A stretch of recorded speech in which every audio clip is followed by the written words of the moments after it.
wondering first, I'll just start off right with this question. I know a few metal bands have had to cancel tours in Europe because of that, and the whole terrorist thing in Paris. Is that going to affect your touring schedule at all, or is it something that worries you? No, it's not going to affect anything that we have planned. It's of course a huge tragedy and a shame that things like this happen. But I mean, the world is a crazy place, and a lot of crazy people out there. And if you add religion to that as an ingredient in that cauldron, well, this is what happens. And one reason not to become religious. Oh, the chemical is like there. Now, you're coming to Australia next year. I'm just wondering, have you toured here before? I'm not sure if I've had the chance to see you guys in Australia. Have you come before? No, unfortunately not. So this will be our first time. And it's about time. It will be our 19th year of existence, so it's due time to finally go to Australia and New Zealand as well.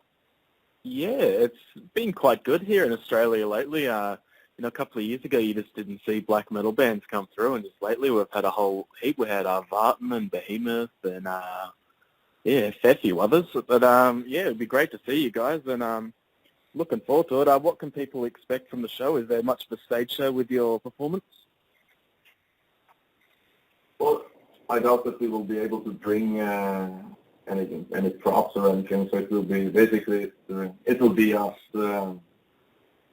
be the members, but we'll give everything that we have, and that normally is enough to tear a hole in the crowd and make people go crazy. So it's a blast of energy, both musically and from us to perform it. And we built ourselves quite a good reputation at the RAVN, and that's something that we are really proud of, and we do our best to maintain. So hopefully we're able to do that on the Australian tour as well. Yeah. Now I'm really looking forward to enjoy it. Yeah.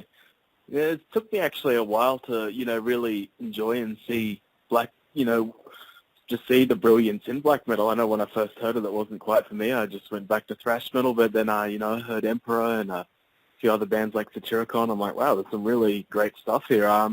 When you first heard black metal, what was your first reaction? Did you love it at first, or did it take you a while to, acquire the taste? I loved it at first. It was the genre that I have been looking for. I had ideas for a genre like this, and a musical style with an expression and themes and everything. It was I've been playing around in my mind with stuff like this, how to make the music this extreme and stuff. And when I heard Bergene for the first time in early 90s, it was an instant click, and I was like, I'm not the only one having this thoughts.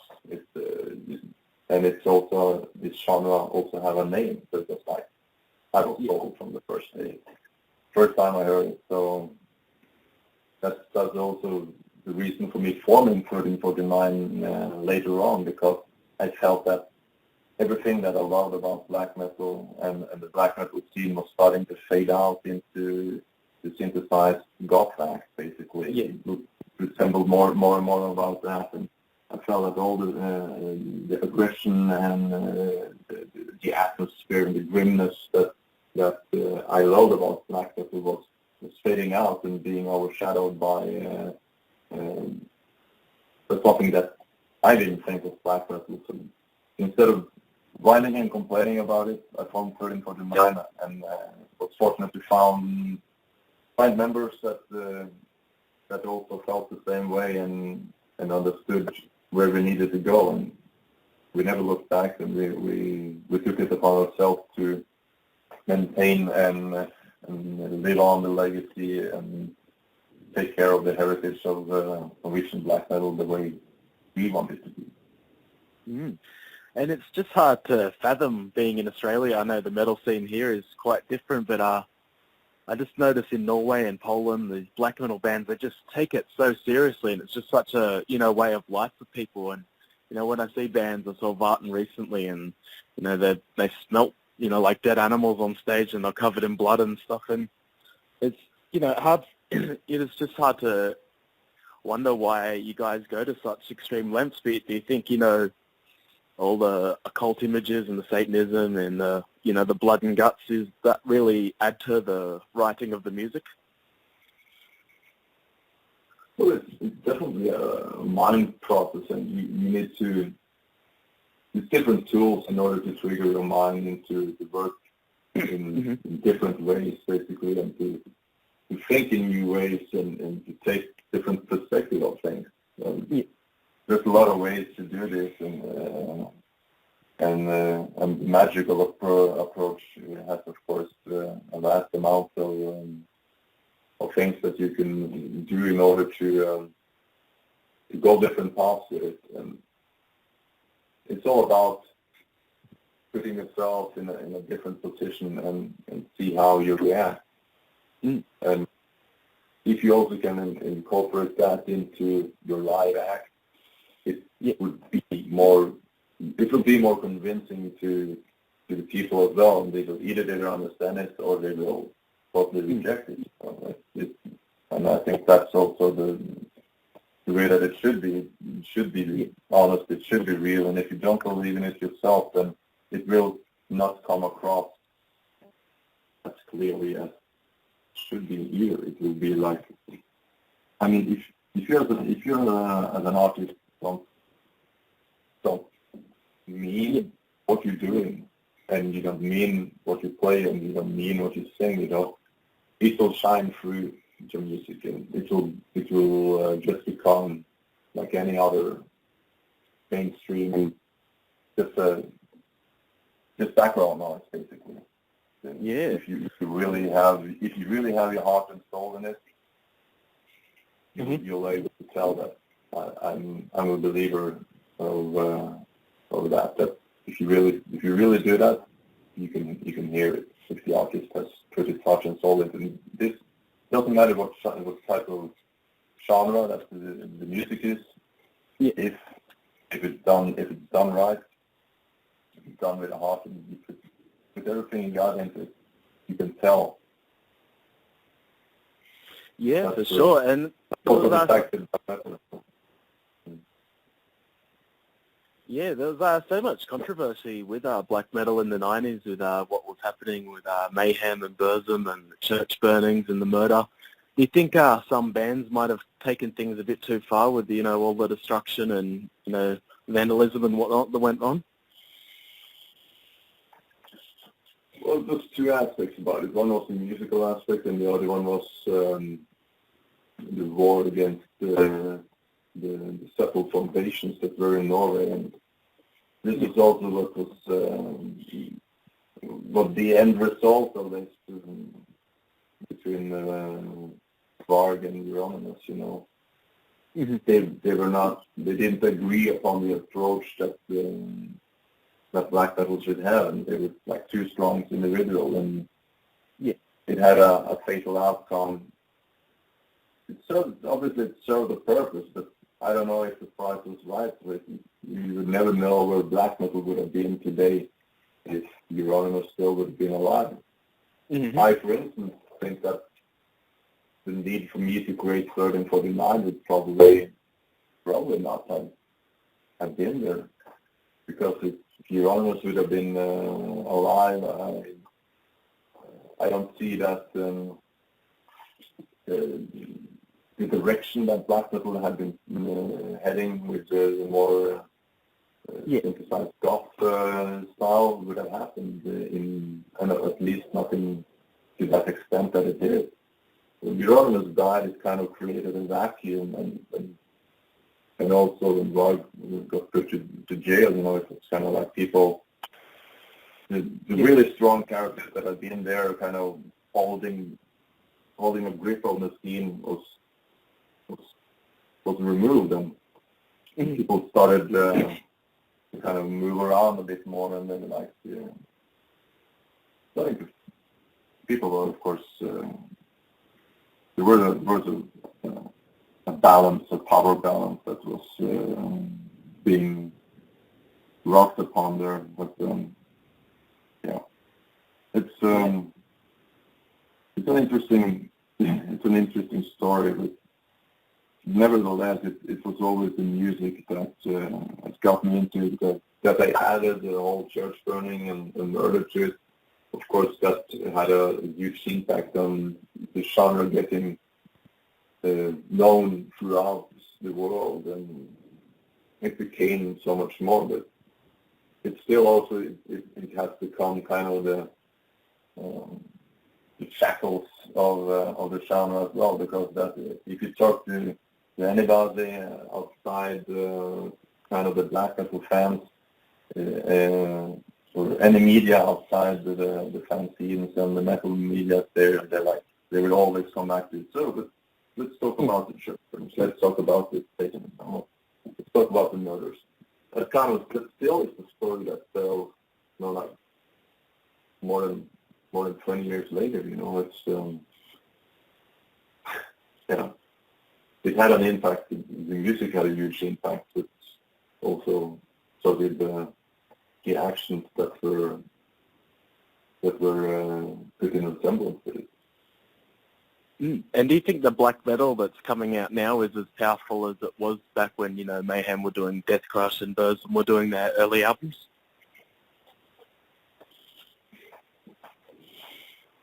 It could still be. It's getting harder and harder, of course, because when people,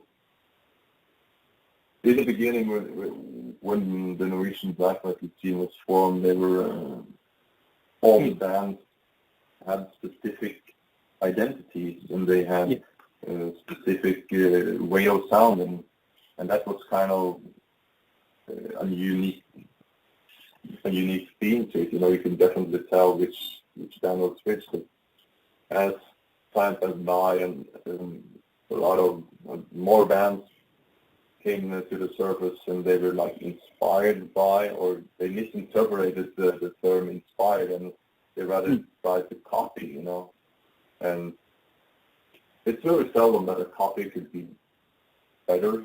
I don't say that it doesn't happen, but in most parts, a copy is seldom better than the original.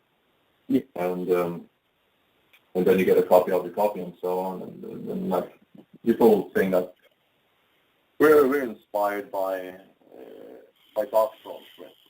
Like, I listen to the music and I say, no, you're not inspired by Dark Throne. You're trying to sound like Dark Throne, but you're failing miserably, and that will, of course, you even further out of the ledge, and you drop even harder, and the credit bounce like that is, I cannot do that. You have to be true, basically, and you have to be honest. And it's sure. A lot of people try, but one thing is to try, another thing is that you really, really have to mean it. And if you don't really mean it, and if you're not serious enough about it to kind of put your pride into it, to make it your own, and to make your own sound, and then also to be intelligent enough about it to understand that you haven't made your own sound. That's kind of your first responsibility as an artist. If not, you can just be a cover band. You can be a cover artist, and you can be good at that. That brings much more respect for me if a band is a really good cover band. It's much more respectful than a band that says, no, we're doing our own thing, but we're inspired by this and this black metal band. Yeah, for sure. We actually have a section now on our website, and we get people from bands to recommend 5 albums for the fans to check out. And I was just going to ask you, if you were to pin it down to 5 albums, what would you say are the 5 most important black metal albums of all time? Well, the most important is definitely Philosophen with Bergene, Yeah. But that album is my all-time classic. Yeah. It has the 2 best songs in but I think it captured all the essence of black metal. Those two opening tracks, the Bergene song and the Death of Jesus, Yeah, for sure. That's kind of the pinnacle of it all. And other albums would be like, it's changing all the time, but that Bergene album is always on the top when it comes to black metal. Of course, other albums, you never get away from Dennis Davis, obviously. And also in the Night of the Eclipse. But you have bands like Thorns that is a band that a lot of people don't know, but that really, really is a unique and extraordinary band that also played a huge part in creating the Mysterious of Satanas. Snorre, the guy that is Thorns, basically, he was a huge part of that. And a lot of people don't know that. Yeah, for sure. I'll definitely recommend those on the website. I'll just ask you quickly, I'll ask one more question. And I know Satanism, another big part of the black metal culture, but I've also seen there's actually a lot of Christian black metal bands, and it doesn't quite make sense to me. Is that a big scene in Norway, or is that just, something that the media hypes up but it doesn't really exist? A Christian black metal band is just as absurd to me as an NS black metal band. It doesn't make sense, and it basically it cannot exist. You have fundamentally misunderstood what black metal is. If you put any of those words in the same sentence, basically, it's just like 3 random words being put together as an album title. Yeah, no, it seems quite crazy. I just saw something on the internet about there being quite a few Christian black metal bands. I'm like, that can't be for real, but apparently there is a few. Yeah, but then it's not black metal. Then it's not black metal. But I don't get the fact that they're gonna you are Christian, but you wanna smooch off the fame and the name that black metal is. Black metal is such a powerful word in the music genre, and most people resemble to that you want to go to that far extension that you want to take that term, which is on the completely opposite side, obviously, of what you are representing, and you want to use that in your band. Well, if you really are a Christian, then that should then be your highway to hell, Yeah, for sure. It just doesn't make sense at all.